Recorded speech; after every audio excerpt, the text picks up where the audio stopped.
Hi, my name is Justin. I'm the developer of PurRocket, an iOS space game with cats. And I listen to the One-Up Gaming Podcast. You can find a link to download my game at facebook.com/PurRocket. Hi, I'm Lucy James, and I listen to the One-Up Gaming Podcast. Hi, I'm Keith Allen, and I play Murphy on Z Nation, and I listen to One-Up Gaming Podcast. Yeah, this how we do it, y'all. L-G-E, mine. Straight out of Diamond Star Production. What up to you, One-Up Gaming? They're not really ready for this one. One-Up Gaming is behind me. Let me get in beast mode. If you wanna try me, you don't need a cheat code. Conte is who I be. To you is Mr. Hero. Legendary adversary. Flows considered lethal. I'm a Super Saiyan. I got Dragon Balls, I wouldn't lie. You might think I'm playing when I'm saying I can really fly. When I'm on the track, you feel the energy I'm pushing out. Put me on the map. One-Up Gaming's who I'm talking about. I'm the rapping Master Chief. Epic to say the least. Contain the hero, better etch that in your memory. And so the One-Up Gaming for the show out. Contain the hero is really gonna show out. Show out. Contain. And so the One-Up. And so the One-Up. Dope bitch you ever heard.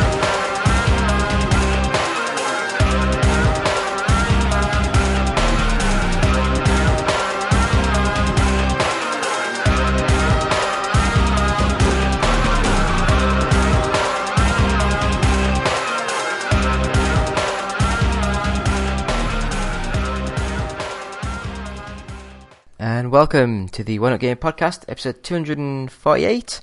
It's me, David, and we will have Brian on a little bit later. For now, it is just me saying hi, and we're going to have a very long chat kind of interview with Tristan. Yeah, he basically works at, I'm going to get the name wrong, but I think it's Devespresso Games, Devespresso Games, something like that. And anyway, the games that they've just sort of like worked on, released, is the Coma 2, Vicious Sisters. It's out now for, I think it's PS4, Switch, PC. It'll be coming soon to the Xbox One. So yeah, take it away, guys. Fly through space, rescue cats, score big points. Download PurRocket for free today. Visit www.purrocket.com. Up next on the show, we got a treat for you. Here is this week's interview. And we're back. It's just the One-Up Gaming Podcast, episode 250. It's still me and Brian, and we've got a special guest. So if you'd just like to introduce yourself and just say what do you do, please. Yeah, so my name's Tristan Riven. I'm the COO and co-founder of Devespresso Games. We're a small indie studio based in Seoul, South Korea. The games we're most well known for is the Coma Cutting Class, Coma Recut, Vambrace, Cold Soul, and most recently the Coma 2 Vicious Sisters, which is now out on PS4 and Nintendo Switch, and that's coming soon on Xbox as well. We're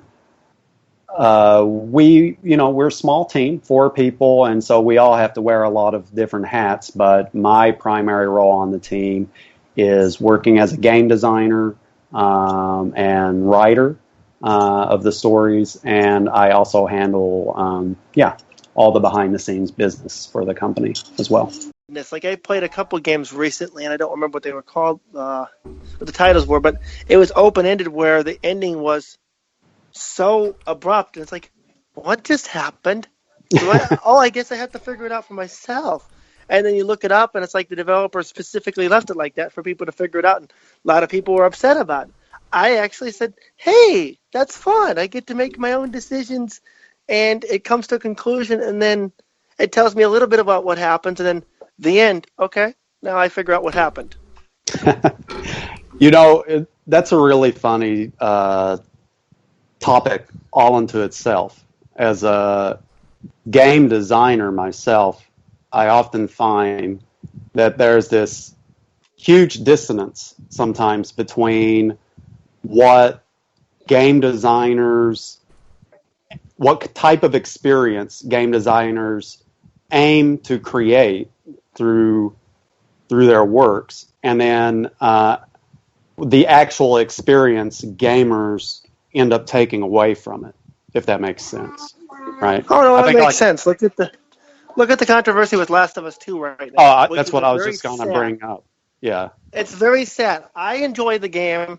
I got my girlfriend to sit down because she didn't watch the first one. She's like, okay. I thought it was going to be scarier than this because she's not really a horror fan of movies and stuff where like blood and guts is splatting. She said somebody has to admit that they don't want it. She just said in the background, but sits there and watches me play it, and she's like, oh my God, the game's actually good. So I tell her a little bit about the story, about what happened in the first one.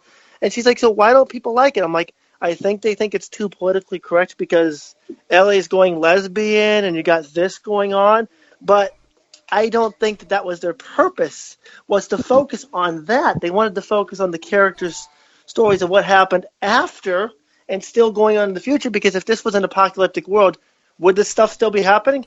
Yes. And it's like, I'm a story writer myself, so it's like trying to figure out what were they trying to tell in that kind of experience. And it's people nowadays are so, I don't know how to put the word, polarized, just said, because they think they want one thing, but then when you give it to them, all of a sudden it comes out, I didn't want that at all. You got it completely wrong. I wanted this instead. And you're always going to have, and as a game designer yourself, you understand this, you're always going to have the unique audience that some people are going to like it, and some people are going to buy it, and some people are going to tell their friends about it and say, oh my God, the experience was awesome, you need to play it. And some people are going to be like, what the hell are they thinking? I don't want to support those guys. Those guys are, their artwork was horrible, this was horrible, and they're going to nitpick every little aspect of the game. Yeah, it's, I think that just by the fundamental aspects of what a game is as an interactive medium, I think game designers are already kind of faced with a sort of uphill battle, so to speak. For example, I mean, it's already difficult if you were using the medium of something like film, for example, and then you were making a movie, which is a totally passive experience. All the person has to do is like sit in their seat, watch it, and then they're either, let's just be generous, they're either going to love it or hate it, right? One of those two things. So people, let's say, are going to fall into one of those two categories. With gaming, it's like not only are people going to fall into the either I love it or I hate it category when it comes to the narrative aspect, for example, this further gets filtered by another level, which is people who love or hate the interactive element of the experience, right? So that's like a distinctly separate thing from just,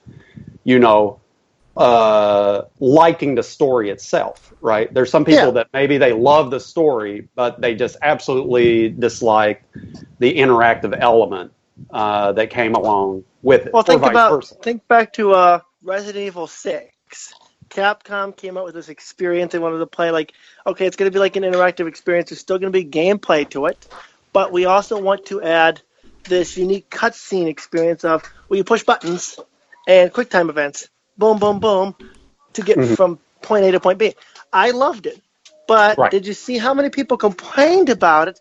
And so Capcom decided, well, 100% of our audience doesn't like this game, so we're going to scrap this idea now. Instead of Resident Evil 7 being a continuation of 6, we're coming out with a brand new horror experience, and we're going to take a couple extra years to put it out there for people.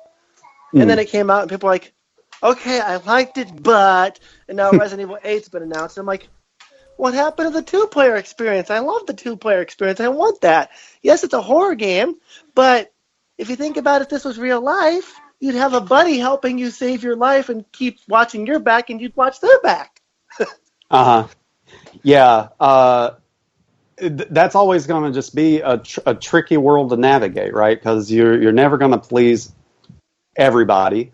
And and just like I said, by design, trying to keep people immersed in the experience you're creating. You're working with a really delicate bubble that pops very easily, and it pops frequently. And you want to try to keep that bubble floating as long as possible through what you design. And that's why, like, whenever I hear stories, first of all, full disclosure, I've actually never played The Last of Us or The Last of Us 2. But I can sympathize with, I've heard like kind of the broader picture of the discussion that surrounded that particular controversy. And, with stuff like that, it's always fun to play devil's advocate, with both sides. Because let's say, as an artist, as a game designer, as a storyteller, I can appreciate that maybe Neil Druckmann was looking for, some unique way to explore the medium or, push storytelling and gaming in a certain direction. And maybe in some ways he really succeeded with that. On the other hand, I can also understand when a certain segment of players continually feel like, instead of being totally immersed in the experience, for whatever reason, they feel like they keep getting snapped out of it, and that's like some for the most part. It should be just like kind of this thing that happens, right? If you're really into a game, you just kind of lose sense of the world around you and you get immersed into it, and you're living the experience, right? But if something about the game, whatever the game title is, if something about it, whether it's janky controls or whether it's some type of what do you call it, that uncanny valley of the graphics, or whatever it could be, whatever element of that just continues to snap people out of the immersion, that's a really tricky thing to work with. It's always a delicate balance. Like, there's a really funny experience. I love to tell this story about the Coma 2. Have you, not to put you on the spot, but spoiler warnings for anybody that's, never played the Coma 2, right? But I played about not halfway through it, but a quarter of the way through it before getting stuck. Okay. Did you make it to the market by any chance? No, not yet. Okay. So I'll just put it this way. I'll try to keep this as vague as possible. Basically, we did this funny thing when we were developing the Coma 2. We did early access on Steam. And so one of the great benefits of that is we would stagger the updates for the game. So we would release like the first 3 chapters, and then we would release, after releasing those first 3 chapters, we would gather feedback and data from the players, and then we would directly act on that. Of course, we would judge like what was actionable, and then we would go back and improve facets of the first 3 chapters that we had released.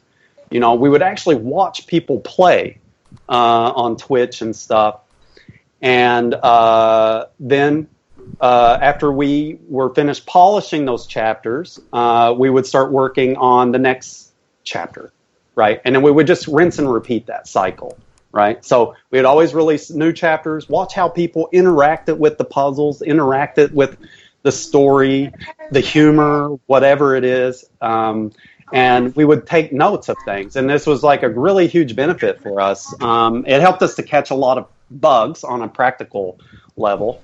And just stuff that you would never be able to do in-house control groups and stuff like that. But it really helped us because as a designer, it doesn't matter how meticulously you design a puzzle or a certain section of dialogue or whatever. It's like kind of stand-up comedy. You really never know how things are going to land until you're out there performing it in front of an audience and then like really gauging the reactions of people, right? So something that you thought was like a really well-made puzzle, leave it to gamers. Like, it'll take them 30 seconds to just totally dismantle it in a way you never expected. So it's like a huge benefit to be able to watch people play through these things. And so that's what we did with the Coma 2. Like, we would release these chapters and just watch this kind of unfold. And in one section of the game, this is one of my favorite I had the main character, Mina. She kind of gets this early warning in the story. It's this very offhanded remark. It's like a warning about don't do this thing. It's this very offhanded remark. And later on in the story, she sort of, narratively speaking, her character forgets about that thing. And then she makes the mistake anyway, right? And narratively speaking, this whole story arc totally makes sense. And I think that if most people were sitting passively watching this unfold as a movie or something, they would be very forgiving about this, right? Because they're just watching another character make, and you know, human beings are flawed individuals. They hear things. Sometimes they process information differently. They make mistakes. And you can kind of see these mistakes unfold on screen, and you forgive the characters for this thing. But the way it happened when I was watching people on Twitch was very different. People took it very personally.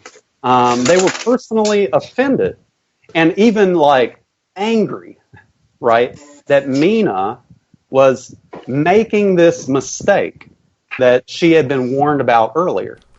And at first, I couldn't understand like why people were taking this mistake that she made in the narrative so personally. And then it kind of like later hit me as I start watching like hundreds of people react the same way to this like innocent mistake she had made. The reason why is because there was like kind of a cognitive dissonance between the player knowing some information and then their avatar doing something that they didn't want them to do, right? I'm glad you mentioned that, because I was just reading an article, gaming-wise, about several games nowadays. This is what was going on with The Last of Us 2 as well. Several gaming things where the player thinks that before they start a game, they're in control of the character, so the character is them, basically, and they see the eyes to get immersed into the game. They see the eyes to that character, and then the character makes a mistake. Okay, it's okay the first time. Second time, the character goes back and does the same mistake, even if it's like 3/4 of the way through the game, and they're like, no. That is not realistic. Right. But it's cartoon graphics, so like with the Coma 2, you know, it's comic book style graphics. From what Jessica took a look at it, because she didn't watch me play it. I showed her the trailer before this conversation. She's like, I like it. The art style is comic book style. So you automatically know they're going to make mistakes. So, like you said, the cognitive dissonance of the player and Mina just completely there's like a huge gap there. Mm-hmm. Well, what I did, you know, because it was early access and stuff, after seeing the same like really violently negative reaction to how she reacted in that particular circumstance, I went in and I tweaked the early warning and I made it not so clear, not so boldly stated, right? And I constructed it in such a way that it existed there, but anybody could miss it if they weren't actively looking for it. And what I realized was when the players' knowledge with Mina's synchronized, they totally forgave her when she made the mistake later. There was no hint of people getting upset that she made the mistake later, because they also they didn't feel like they were holding the knowledge in their head, and then blaming her for not remembering, right? So that was like a funny thing. And so it all goes back to the experience of immersion and what a fragile little bubble it can be, right? It doesn't matter if you've got Skyrim or The Last of Us 2 graphics, or it doesn't matter if you're got the Coma 2 with like manhwa style graphics. If it's a narrative-driven game, people get invested into the story. They get invested into the characters. They're getting propelled forward, and they want to be part of that. And if they feel like they get snapped out of it, even for a moment, people take it differently. Some people get really upset, and that that feeling manifests in different ways. It's actually I think you could do a whole psychological study on this, and it would be totally fascinating just to see how people react to getting snapped out of immersive experiences. Right? Some people get really upset with it, and then other people are just like, shrug their shoulders and go on with it. That unto itself is a very interesting thing to look into, I think.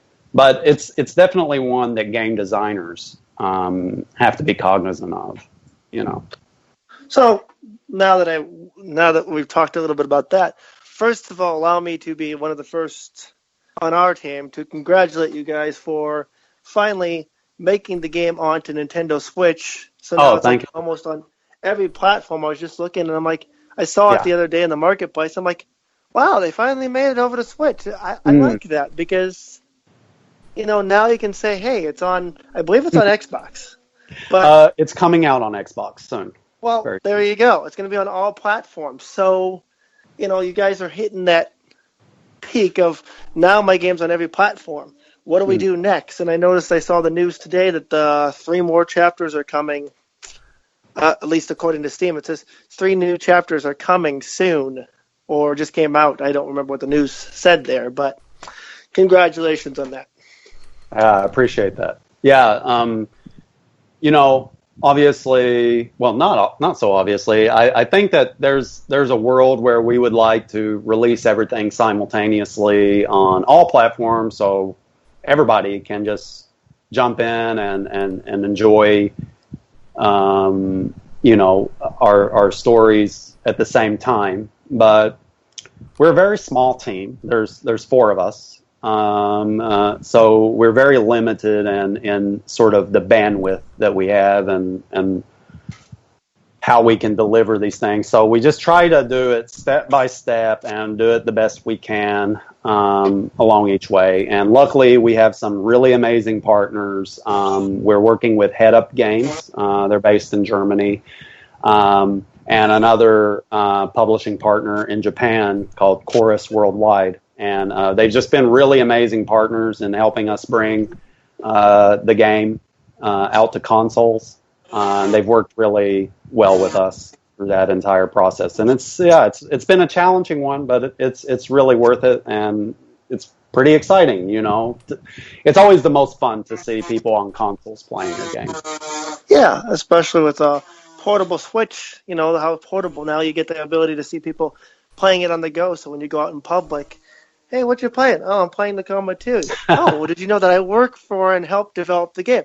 Oh, really? Cool. And then, boom, there goes a conversation started, especially in today's world, And I like, the one thing that I will say that I like, because since I have to rewrite the review anyway, since it got lost in translation, basically, I like how it kind of reminds me of the old Clock Tower series back that used to be, like, I had the privilege of playing a Clock Tower Super Nintendo English translated ROM back in the day for a while back when ROMs were actually, still kind of on the legal side and when there wasn't much debate about it. And I had the privilege of playing it on a friend's computer. I'm like, I liked it. I like that style of how you're always running from the guy with the scissors coming after you. Well, this kind of reminds me of that because it's constantly like, how do I put it? It's constantly like you don't know what to expect when you're going around the next corner. Right. And that's what I like about horror games, too. It's like they need to be where not just jump scares, but it actually needs to be so much pressure on the player because it makes them want to think outside of things. Yeah. We're huge fans of 80s slasher horror movies, anything like that, all of them.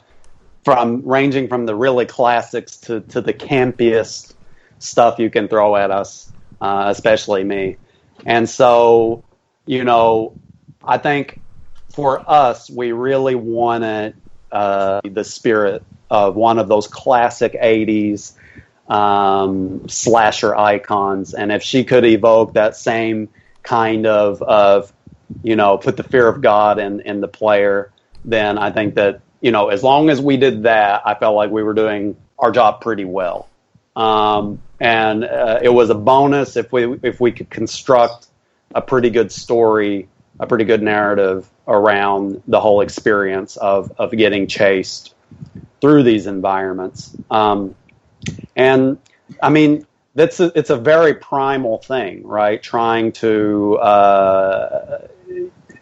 encapsulate that feeling of fear in somebody. And it's just one of those things that it's a bit of a delicate balance between, your jump scares, but then also having it sort of be a seamless, interactive part of the whole experience, right? You want the player to feel like they're in this destitute, shadowy wasteland, trying to survive. And if they can get immersed into that, that was just going to be a big part of us clearing a major hurdle. And I'll tell you one thing as a horror fan, horror movies and horror games, Korean horror as itself is scary enough, let alone when you put it in the video game format. Like, I'm also playing another game from another developer called White Day, a school named Labyrinth, and the game was so hard and difficult that I had to stop. And I had to stop and just take a break from it because I got so frustrated. I'm the kind of guy where I don't really like looking up walkthroughs or guides if I don't have to. That's like last resort, but this game was so hard that I'm like, more. But they've come out with so many good, like Korea as a country, South Korea in general, has come out with so many good dramas that I grew up watching and so many good horror movies I grew up watching with the subtitles, that seeing this come into a comic format like Coma and Coma 2, I enjoy the experience. It's enjoyable. Yeah, it's East Asian horror.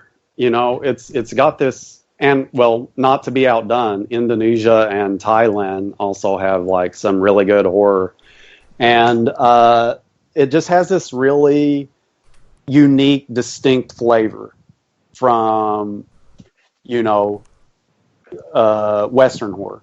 It's not something I really thought about until just this exact moment. But sometimes I think with the Western horror slasher mythos, like we are very focused on the villain. Your Michael Myers, your Freddy Kruegers, your Jasons, they kind of get elevated above. And we also have, I guess maybe it's no coincidence that, we also have all these, this fascination with, these serial killers like Ted Bundy or John Wayne Gacy, the clown killer, stuff like that.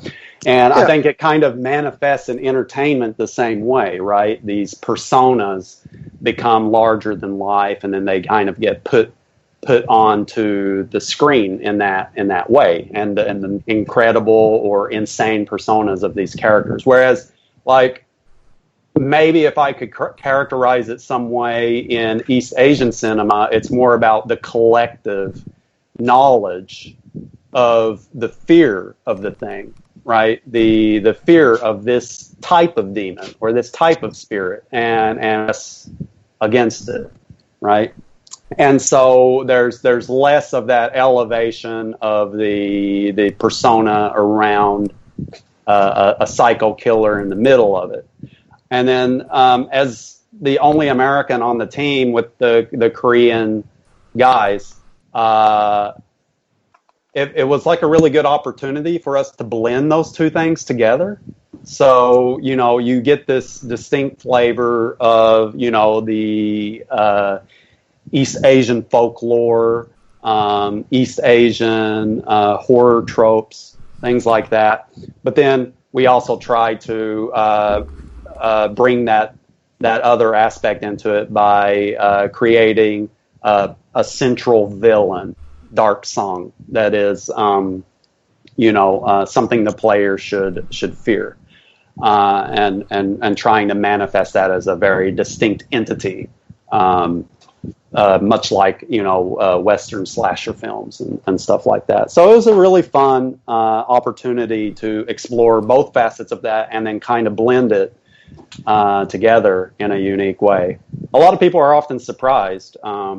They just kind of assume, because the Coma 2 is set in Korea, they assume that the game is a Korean story, and it actually is a Korean story, but it was first written in English. It was all written, by an American, the Coma 2. So a lot of people are really surprised to hear that. Oh yeah, I knew that when I did my research when David first popped over, and he's like, we got a review popping in for the Coma 2. I'm like, I didn't play the first one. Does it matter? Let me go do my research. And I looked it up. I'm like, it's a horror game. Yeah, please send it my way. Any horror game you get, please send it my way, because I can sit there and I can stand it. And I like the thrill of the experience. And like you said earlier, going back to my old comment from earlier, Clock Tower experience. It's all of that again. It's bringing back that kind of experience. So the question is for you guys, where do we go from here after the Coma 2 has been released and everything? Where do we go from here? What are the goals for the future? What are the big goals? Mm-hmm. Well, when it comes to the Coma franchise, as it were, I think like the formula we followed with the Coma 2 worked quite well. When we released the Coma Recut, or when we first released it in 2015, it was called the Coma Cutting Class. And so that was the first game we ever made as a team together. And we were working on it part-time. Some of us were full-time, but most of us were working on it part-time, late at night. To be really honest, a lot of us didn't even know if we were going to for us, it was just a miracle that we were able to finish the game.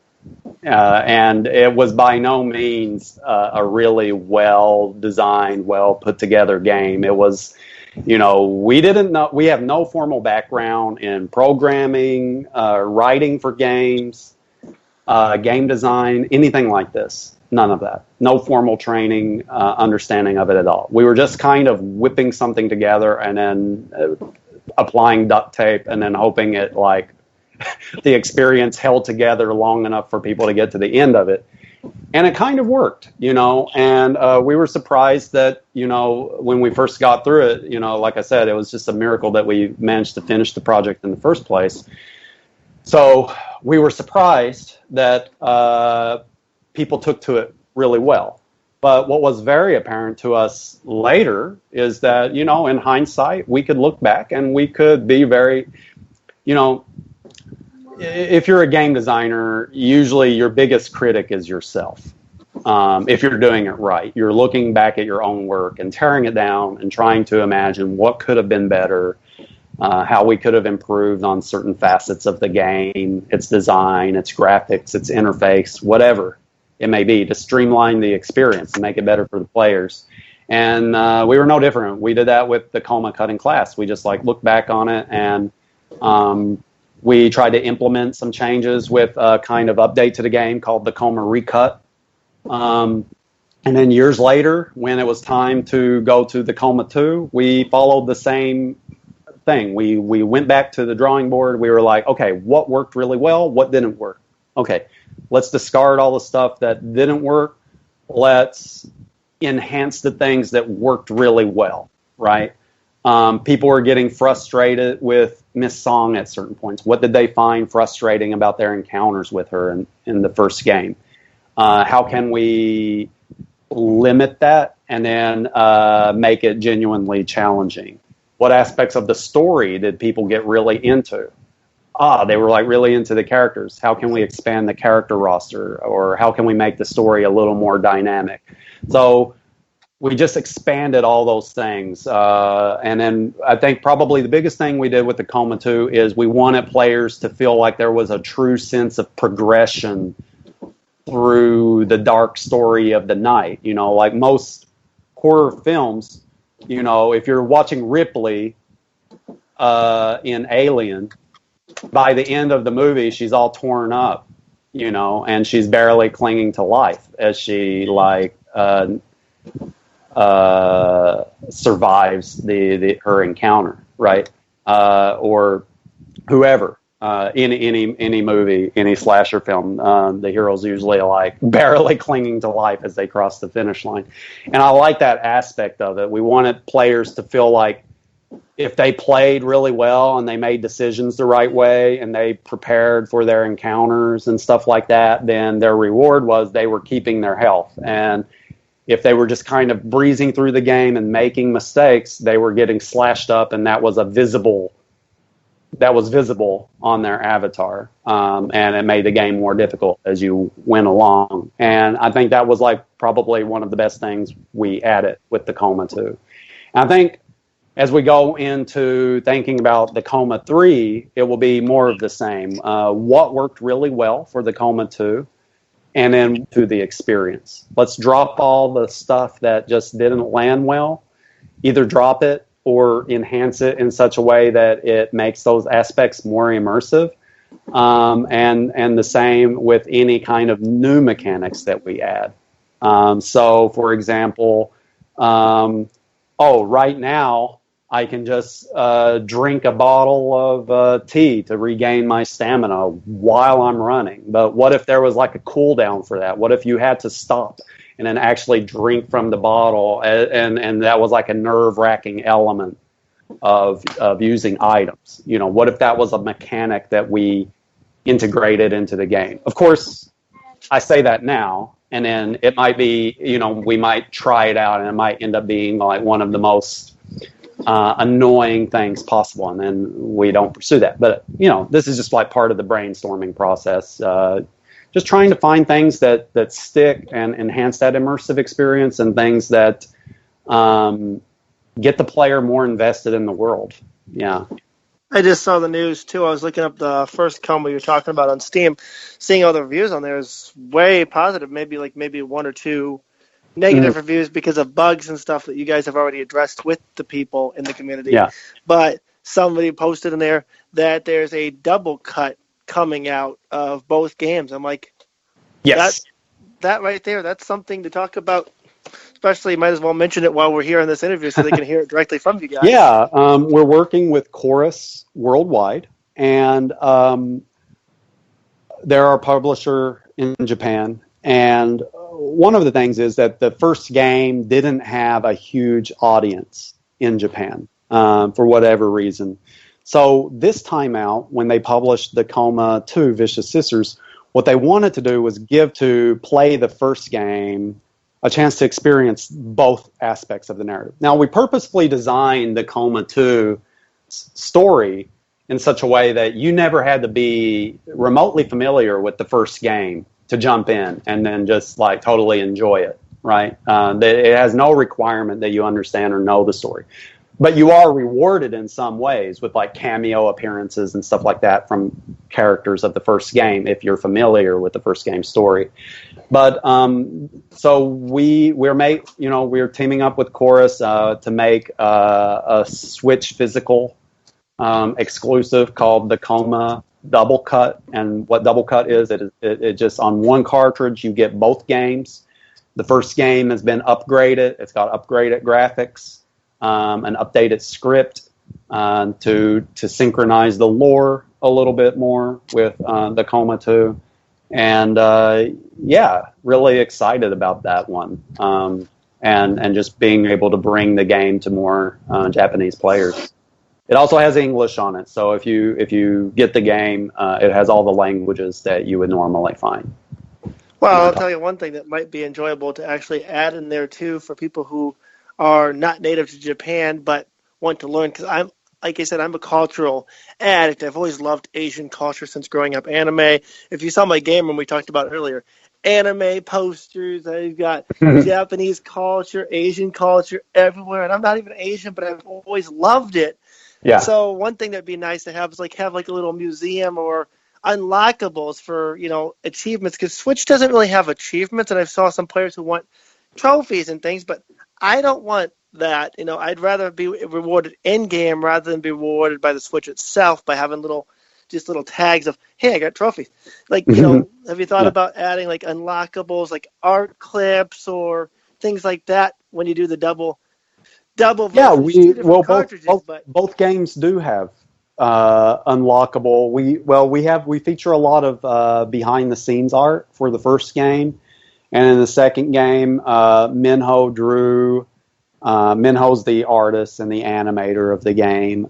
He just did a crap load of very beautiful art. And that just gets unlocked as you go through the game and finish the achievements and you unlock the endings and stuff like that. So it was always fun watching people on Twitch. One of the things they would do after they finished one of their streams, right before they ended their stream, they would go back to the main menu and then check the art album and see what got unlocked and stuff like that. With Coma 2 also, we worked with this wonderful girl named Hijay. She's actually a live action performer, like kind of K-pop dance performer, and then she took on the role of the main character Mina. You can actually see her in one of the trailers we made for the game, and then there are some unlockables, wallpapers and stuff like that of her as well. So that was a lot of fun. Yeah, that's fun. I'm gonna have to play more of the game and actually to unlock stuff now that I know there's actually, because nobody told me when I got the game that there was actually stuff that I can unlock. I saw it in the main menu of bonuses and stuff, but I didn't really see a need to go in there yet because I didn't want to spoil anything. I'm that kind of gamer with play a little bit of the game, then see if there's anything unlocked. It'd be nice to have look up the lore and know what's what when it comes to some of these ghosts and some of these demons and things that get unlocked in the story, as you see them, as they pop up.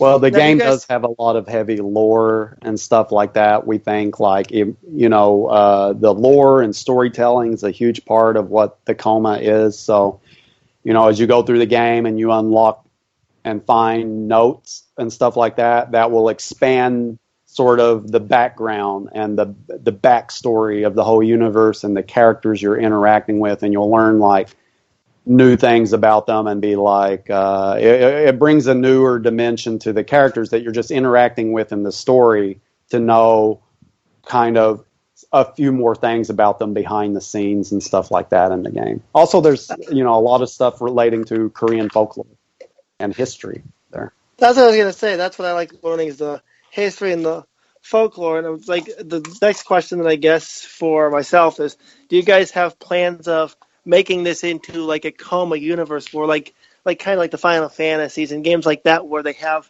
multiple games? Or do you guys have a stopping point planned for the series in the future, and then expanding on branching off on side stories and things like that?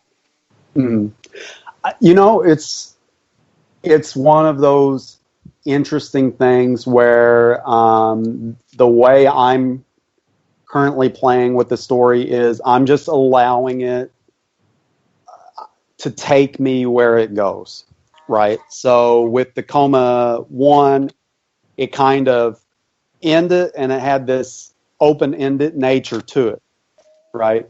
And with the Coma 2, I was able to just kind of pick up with that and go with it and feel no need to. The only thing I had to do was just make sure certain things were consistent between the two stories. But I kind of closed it off the same way with this open-ended nature. And I have a pretty clear idea of where the next game's going to go. Will there be more to this universe and story? I definitely think so.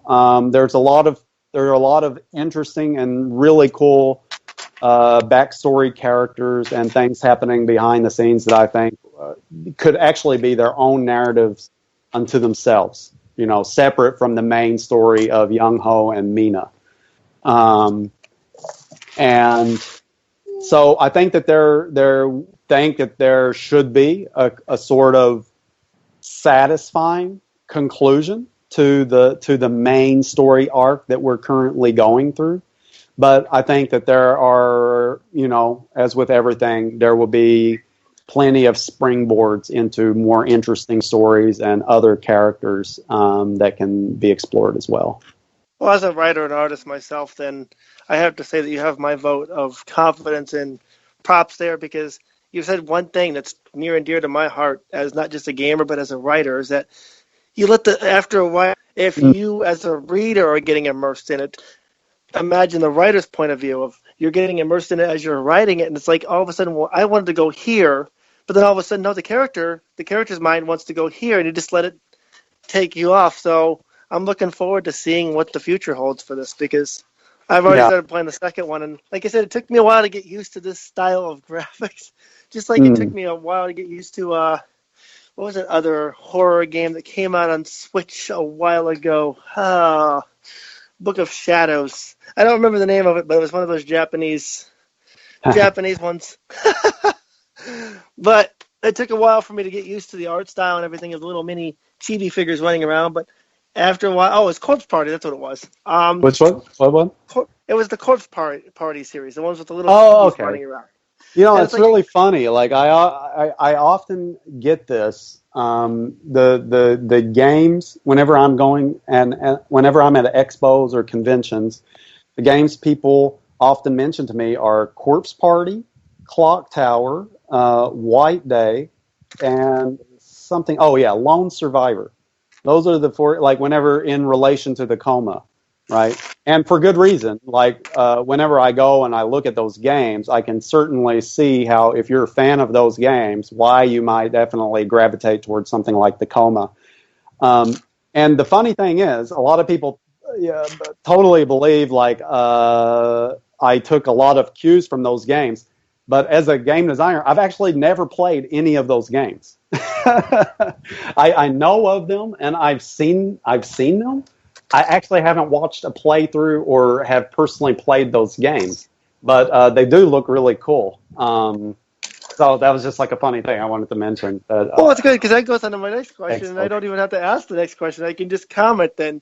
Basically, is the art style that you guys came up with and the way that you guys came up with the art style and the story together, I was going to ask, like, how'd you guys come up with that? But then I'm realizing now it just happened, and it's a unique experience. It's something that I'm not seeing a lot of horror games do, which is the comic style or, the manga style or even the chibi style anymore. It's like you got manga coming out all the time that is written in horror genre, and it can be, some of them can be really gruesome, to the point where your stomach starts churning, and that's what really real horror should be, is like it makes you churn, or it makes you, when you're playing the game, though, it makes you want to scream because you're running from this demon coming at you. And I haven't gotten that far into the game enough to actually have enough pressure on me yet, but I know it's coming. Well, I look forward to hearing about your experience because, I would like to say, I think of the Coma 2 definitely much more so than the first game. It's definitely much more of a narrative roller coaster, so to speak. So at least that was my intention. Other than the other question I had is, so when it comes to developing the game as a game dev yourself, what, like when you release a game for one system, since right now we're on the 1 or 2 system platform, then you have to wait to release it for another system, how much work goes into having to switch it to a different system? Like, does it take a lot of time and effort to have to go back and redesign the game? Not redesign the whole game, but just redesign aspects of the game so it fits to the new system? Or is it more of just a change of control mapping, without getting too technical? I mean, without getting into the technical aspects of it, there's just a whole host of different things that you've got to make sure lines up well with the architecture of what you're working with, right? So of course, you've got to get the controls mapped and stuff like that. But then you've got to do stuff like you've got to make sure the achievements are working correctly. And then, for example, each console has different dimensions of graphics and stuff like that need to be displayed when you unlock certain achievements. And then, you keep going deeper into it, and then there's very particular things that just are very particular requirements from Nintendo, that they may or may not be more anal about. For example, a really good example with the Coma cutting class is that when you were unlocking concept and character art, unlocking the original sketches that Minho drew from his art book, right? And so what you would often have are like the character illustrations and then his notes in Korean written in the margins and stuff like that. And you could actually see that stuff. And Nintendo got back to us and they were like, sorry, you can't have Korean writing in the margins. It's foreign language, can't be displayed. So we actually had to go back and then remove all the concept art and then remake it just for the Nintendo version. But that's just an example of some platform specific stuff, but there's just a whole lot of stuff that goes into it, including play testing, things like that. We had a brief scare with the PS4 version of the Coma 2 because we have unlockable skins for Mina, and it just wasn't synchronizing right with the store, right? But we got that solved. But it's just different platform to platform. So there is a process that goes into it, and luckily, for the most part, that's being handled by our partners at Head Up Games. So that's something that we are luckily, we haven't had to contend with so much, but we do lend our support in whatever way we can. So the question then for the next question is, are you looking forward to the next technology with PS4 and PS5 and Xbox Series X coming out in the fall? Have you guys got a chance to test out any of that? No, I haven't. I haven't had a chance to test it out. I'm looking forward to it. As a gamer, I'm looking forward to, just seeing what, and playing the next generation systems games. Very much looking forward to that. In terms of us, our games, technically speaking, are pretty simple fare. We've always focused on a few things. Telling good stories and trying to tell those stories through beautiful hand-illustrated graphics. We're very inspired by companies like Vanilla, games like Odin Sphere, Ramasa, stuff like that. We think that looks, it has a certain sort of timeless aesthetic to it, and that's something that we strive for, and with our small team of 4 guys. As much as we can, we really want to try to, we strive for achieving some sort of timeless quality through the 2D hand illustrated aesthetic of the games. It's still catering to today's market. Looking at all the reviews and stuff, you guys obviously have had success in order for it to be ported to multiple systems, and now coming out of Xbox soon. Hopefully Xbox Game Pass, if you guys are able to get on there, that's a good way of getting more fan base out there because more people get access to it that way with Xbox Ultimate Game Pass.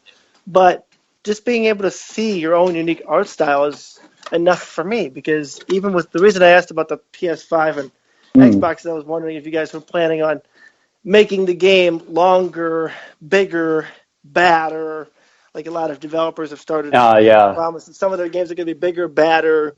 Their promise of the future is more immersiveness than ever before in this new generation of systems. Because yes, 8K is the thing people are talking about with the PS5, and Xbox Series X. But it's going to be a while before a lot of people have 8K TVs or monitors in their homes anyway. So they said they just want to focus on faster loading times and more immersive storytelling experiences. So I figured if you guys were trying to go that direction. Oh, yeah.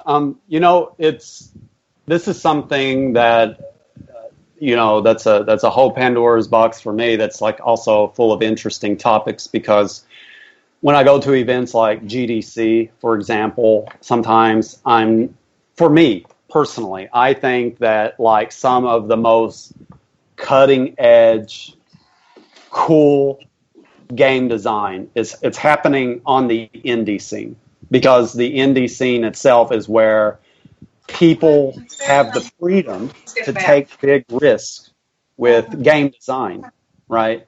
People have the freedom to explore quirky ideas and play around with it in big ways. And maybe that ends up very disastrously, or it goes really, really well and it yields something very unique. And I think like most of that like really cool creativity is coming from the indie scene. Now, that said, I don't think that type of creativity always goes hand in hand with having like 8K graphics or the most cutting edge technology. There are certain boundaries, of course, that only huge AAA studios with the budgets to do so. There are certain boundaries that they can comfortably push, for sure. And then there are certain experimental boundaries that I think, experimental and creative boundaries, that the indie scene lends itself better to the indie scene pushing. And then I think that for us, we're on a technical side. We're not pushing any major boundaries. And I also think that from the creative aspect of things, I don't think that we're just old-fashioned pragmatists. I heard somebody tell me, they played one of our games. I think it was just they played the Coma 2, and they actually had a good time with it, and told me, I really miss stuff like this. It's nice to talk to indie developers that just make games. That's how he put it. Just games, games where you live and die, and there's a skill element involved with it. And I'm like, yeah, and in that kind of way, we're just kind of simple that way. Maybe it's we're a bit old fashioned. So I just think the way that we're doing it is we go one step at a time, and we have a project. We build on what we built the last time and make it bigger and better. We take our previous project. It's a good thing, though. I mean, build on in a very pragmatic way.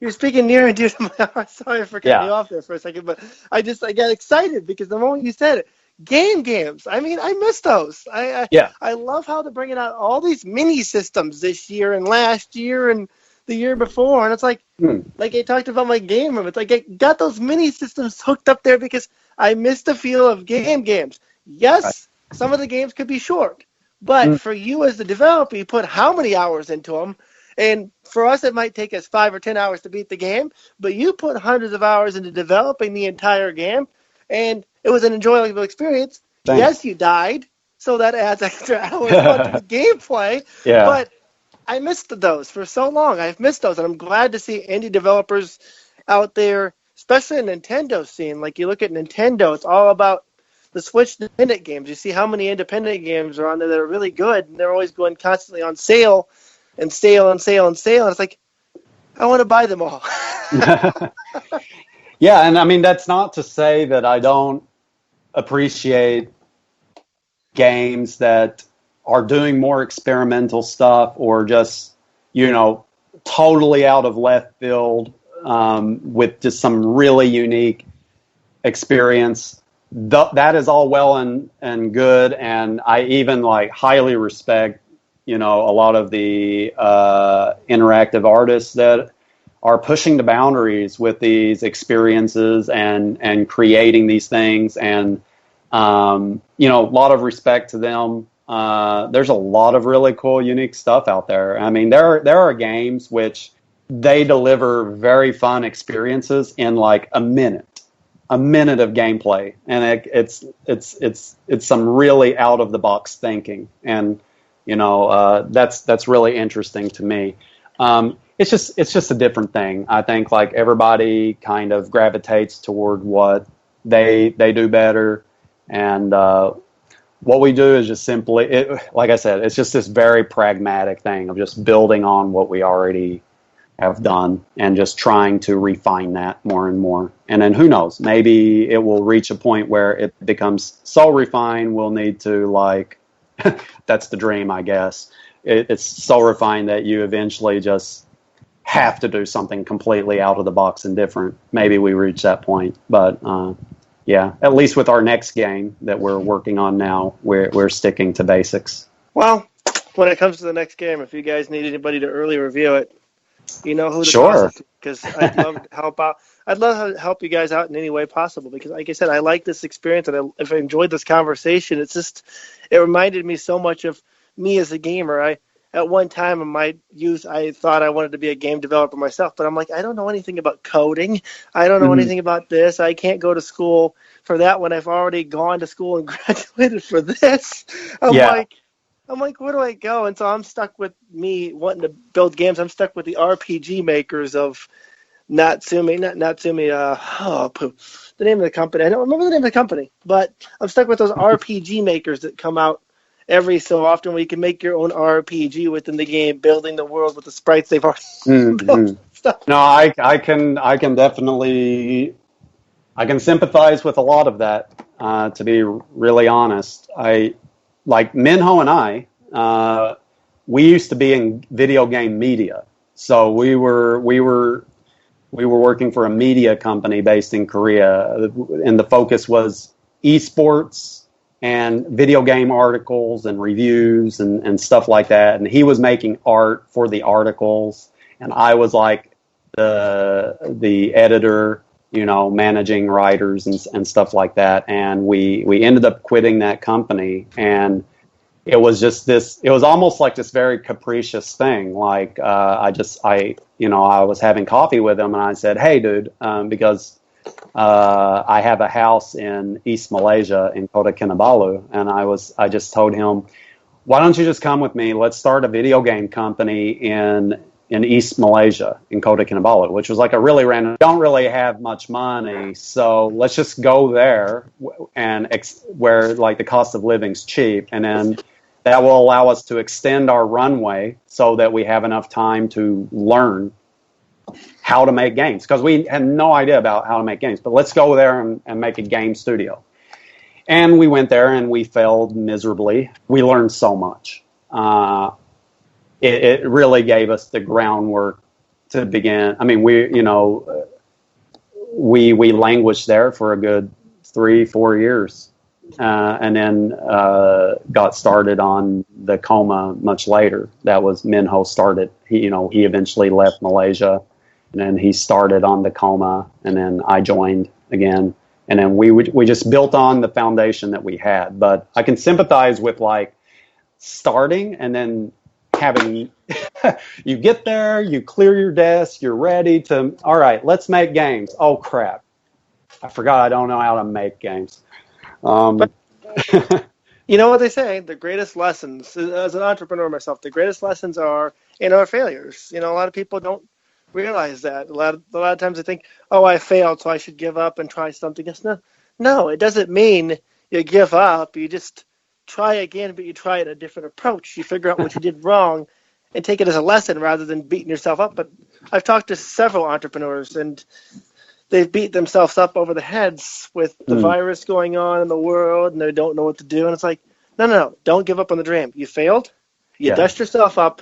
You get back up, just like you would play a video game, because my audience is video gamers. And, teaching them, it's like, you failed with one girl, talking to this girl. You go talk to this girl. Instead, you just keep going. And when it comes to businesses, you just keep going. So I'm glad to see that you guys didn't give up, because look at where you're at now. I mean, that's really the name of the game. I mean, honestly, all the games that we have made, the reason why we even finished the first game and why we've even been able to complete the Coma 2, it was through sheer force of stubbornness is the best way to put it. We were just too stubborn to know when, we just didn't have what it takes. And, we were reminded of it time and time again, like reasons why we should just drop this and do something else, or reason why, even from fellow designers in our own industry who were just like talking smack about our games and stuff like that. And there was also an element of us that were just like too dumb to see the flaws in our game. But you got to allow yourself to also make mistakes and realize that what you make is not going to be perfect. But you first have to get it out there, because the whole process of getting it out there is the learning experience. And then with hindsight, you have the tools to know how to approach your next project and what you could do better, right? But if you just let somebody shut down your first project when you're 50% of the way through with it, because they're breaking it down and why certain aspects don't work. I'm not saying don't take criticism. Constructive criticism. No. Like you've also got to learn. I mean, that's a large part of it, is just learning how to filter criticism, right?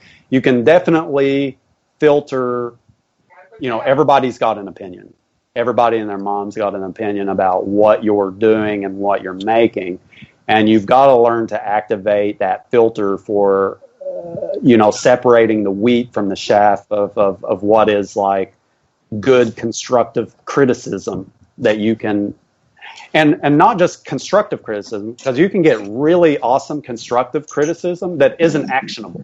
It's like not currently within your tool set to act upon. So sometimes you've also got to be like, that's really, really good advice. I can't do it in this version, in this game that I'm making now, right? So you've got to also be able to like recognize what's realistic or what's within the borders of being realistically achievable. Yeah, that's what me and Jessica have decided with us too. It's like, when it comes to just being in business, and it comes to, all of it, at the end of the day, you got to reaffirm what is your mission. You guys had a mission when you guys started out, and you still have that mission. Just keep going. You have my confidence and my seal of approval, if that's even needed. But Thank you. I like where you guys are going. And if you guys would have gave up, we would have never had this. Well, I really appreciate that.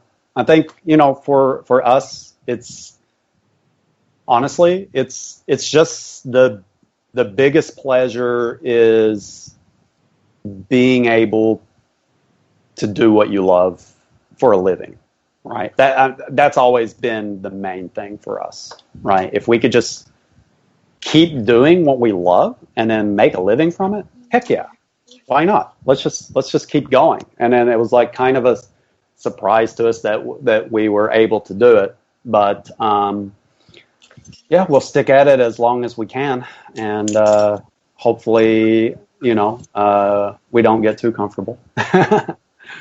Oh no, you can never settle for comfortable. Just keep trying to innovate and keep coming up with new ideas, because you inspired me earlier when you said that you guys, when you started, you didn't really have any experience, but you came up with a story and came up with the characters, and you just went from there. That to me says it all. It's that right there, because if I could do that with my journalism, with reviewing games, and make a living reviewing games honestly, I would do that in a heartbeat. I'd do that just boom. I'd love to just sit there and play games all day and enjoy that. I would love to do that too. Trust me. Like, a lot of people come up and they say, "Oh man, since you're in the gaming industry, you must." Oh man, like I play fewer games now than I ever have in my life, And then like my way of playing games has like changed. I don't know if it's for better or for worse, but nowadays I will buy games and then I'll just like play them for 5 or 10 minutes until I see what I want to see, like how they did this thing with this particular mechanic, or how they solved this problem with the interface for this particular thing, and that's kind of neat. That's, I like to play games these days more for inspiration. That's another reason why I gravitate more toward smaller indie titles these days, because a lot of I get to see those problems at scale. I get to see how teams that are relatively the same size as mine tackled certain issues, certain problems. And there's a game coming out for Xbox that you're probably going to love. That it's made by a two-brother team. I don't know the name of it. Coma or something. Chemo Bridge. I know the subtitle is Bridge of Spirits, and it was advertised in the Xbox thing last month. My girlfriend saw it, and she's like, "Can we buy an Xbox Series X just for that?" I'm like, "Really?" And she's like, "Yeah, look at how they did things." That would be some inspiration to look at too, because it's a two-person team, and to be able to build a world like that. It's Kenya. She said it's Kenya. Bridge of Spirit. Kena. Yeah, it's spelled Kena. So check that out too, because it's a two-person team. So it'll give you guys some inspiration for your four-person team. Yeah, I was also like super impressed with Cuphead. Like, I mean, I think everybody was like blown away with. I've still never played that game, but I love the graphics. Yeah, It's old school. It's just so old school, but just the whole look of it, and the sheer amount of work that went into it. Now, obviously, I know that there was more people involved behind the scenes with the development of that game, but that's also another example of a game that was primarily, I think, spearheaded by two guys that were, two brothers, I think, who were managing most of the stuff. I could be totally wrong about that. I'll have to check. But and then they had their own team and stuff. But yeah, I was just so impressed with everything about that game, the animation, the style, and I thought that was a real achievement. Yeah, when I saw it coming out, I'm like, wow, it looks like, because when I'm an anime fan, as I said, I'm always looking for those games that get so close to looking like a cartoon or anime that when you play them, it's like you can't distinguish between the two art styles. So seeing that come out, I'm like, I wanted to play it right when it came out, and then everybody's like, no. Not with the way you are with games. You will break the controller, man. Don't even think about it unless you invest in one of those pro controllers for Switch and play it. I'm like, okay. But yeah, it's been a real pleasure. This has been inspiring for myself as an entrepreneur and as a writer, and I'm looking forward to what's to come. And like I said, if you guys need any help whatsoever, feel free to reach out to David or I, and I'll be available to help out in any way I possibly can, because I like where it's going so far. All right, thank you. Yeah, likewise. It was also a pleasure. Thanks for having me and talking about the Coma 2 with me.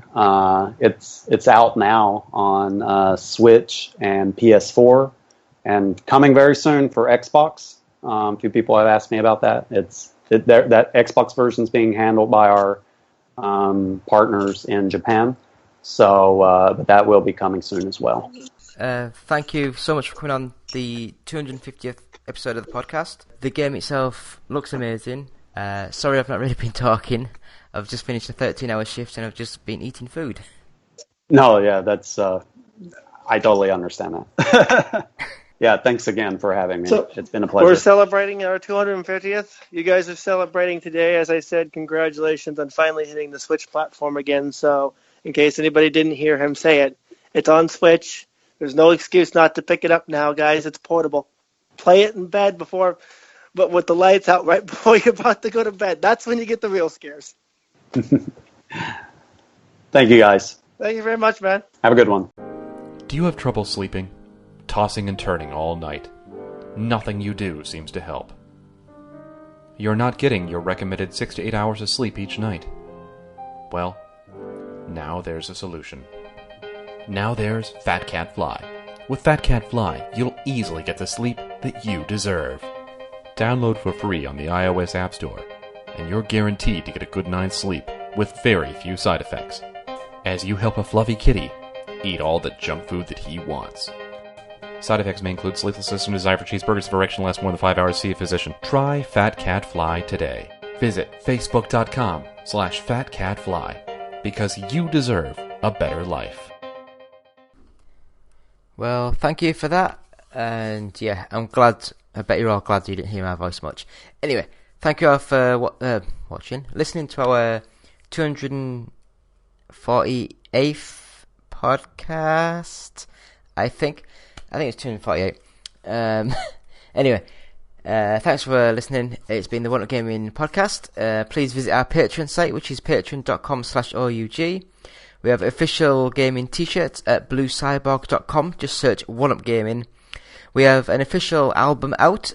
It's on like all the places, like Apple Music-y, iTunes. There we go, that's the one. Spotify, all these things. Just search for the Games Inspired Music. 20% of each sale will go to the Child's Play charity. We have our first 100 podcasts available at audiobooksontape.com. £1 of each sale will go to the Diabetes UK charity. We have Amazon links on the website, which basically you do nothing. Click on the link. We get a small, tiny fee for advertising Amazon on our website. We have Facebook and YouTube. Just search One Up Gaming.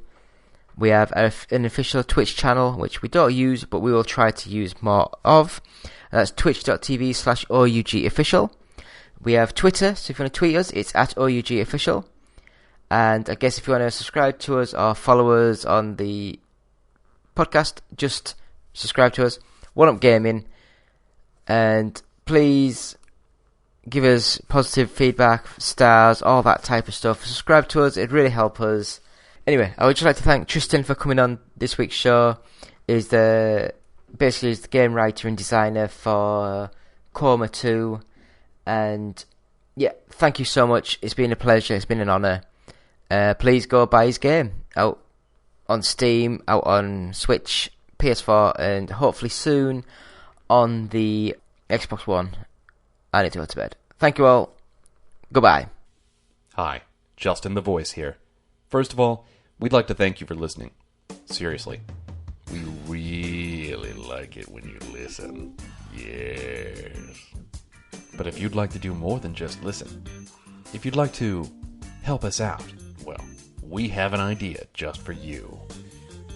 Visit our Patreon page at www.patreon.com/OUG.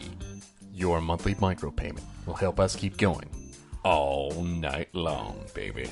Oh yeah. Mostly because we usually record at night. Yeah. But don't worry, baby. We got something for you, too. We've got special benefits for all of our Patreon subscribers. Yeah. Again, that's www.patreon.com/OUG.